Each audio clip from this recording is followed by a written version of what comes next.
இது கஞ்சி வைக்கலாம். இந்த கஞ்சி வந்து ஜுரம் தலைவலி இப்போ சாப்பிடாம இருந்தாங்க வச்சிங்களேன், வீட்டில் உடம்பு சரியில்லாமல் இல்லை நிறைய பேர் இந்த ரசம் வச்சு கொடுங்க, இல்லை இந்த வெள்ளை சாப்பாடை வந்து மிக்சியில் போட்டு அடித்து கொடுங்கன்னுவாங்க.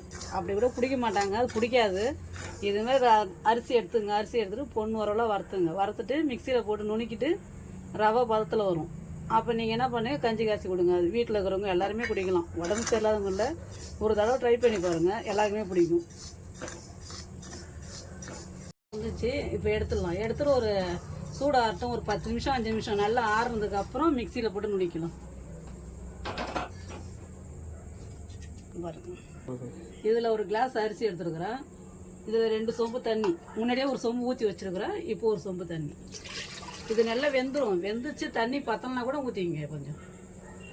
இல்லை உங்களுக்கு ரொம்ப திக்காக இருக்குன்னா சுடு தண்ணி கொஞ்சம் ஊற்றி கூட வச்சுக்கலாம், இல்லை பச்சை தண்ணி கூட ஊற்றிக்கலாம். பத்தலைன்னு சொன்னால் நீங்கள் தண்ணி சேர்த்துக்கங்க.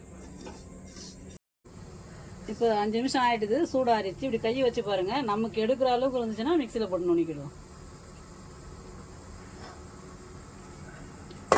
மிக்சியில் கொட்டிக்கலாம்.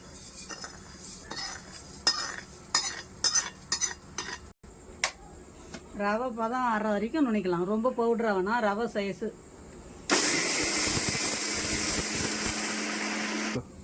இந்த அளவுக்கு வரணும். இப்போ வர ரவைலாம் ரொம்ப நைஸாக இருக்குது, அப்படி இல்லை, முன்னாடி இருக்கும் கொஞ்சம் பெருசு பெருசு, அந்த அளவுக்கு வரணும் ரவை.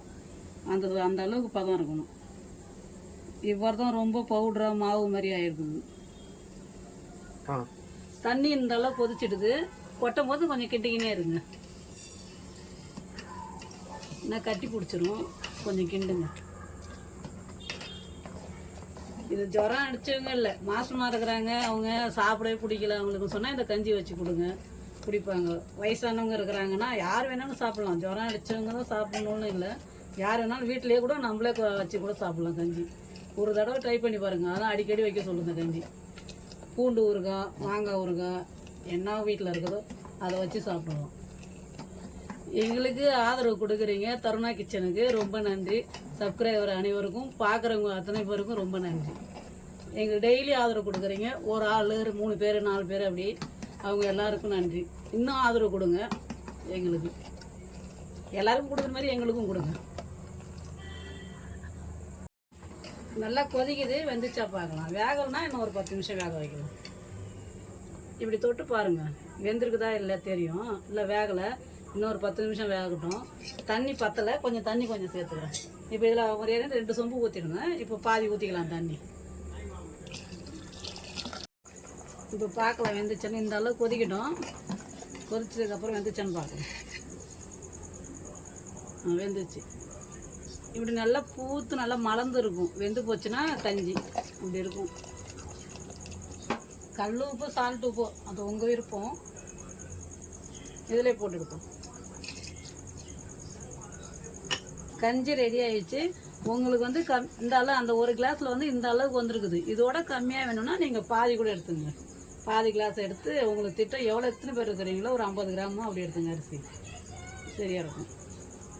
இதனால எங்கள் அம்மாவுக்கு உடம்பு முடியல, அதனால கஞ்சி காய்ச்சல் நாங்கள் கூட குடிப்போம். இது அடிக்கடி அது எங்களுக்கு வந்து தனியாக வச்சு குடிக்கிறதுக்கு அது முடியல, அதனால இப்போ எங்கள் அம்மா கூட சேர்ந்து நாங்களும் குடிக்க போகிறோம். அதனால் இப்போ கஞ்சி வைக்கிறது.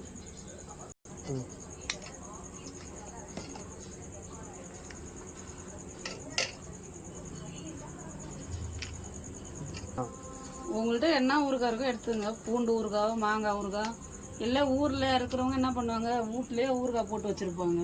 தாளித்த ஊறுகாய் பிடிக்கணும்னா தாளிக்காதோடு எடுத்துங்க.